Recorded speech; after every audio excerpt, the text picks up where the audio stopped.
বেড়া ঘরের ভিতরে তো ঢুকিয়ে গেলাম, হবাই ঘরের ভিতরে টাকা পয়সা কই পামু? খারা আর বলক ভিডিওটা দেখতাছি।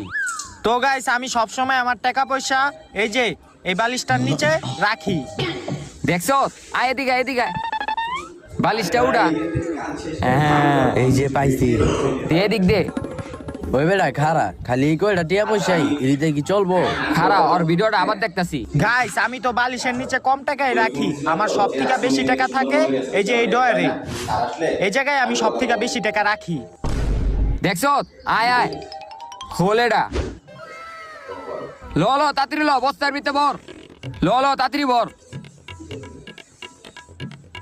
ওই বেড়া টিয়া পয়সা তো পাইলাম ভালোই, আর চন্দ্রগণ না পাইলে ভালোই তো। ভিডিওতে দেখায়নি চন্দ্রগণ কই রাখছে। আচ্ছা খারা দেখতাছি। গাইস আমি জানি আমার ব্লগ সবাই দেখে, এই যে চোরও থাকতে পারে, আমার ঘরে যাতে চুরি না হয় এই কারণে আমি ঘর থেকে বাইরই না, আমি খাটের নিচে পলাই থাকি।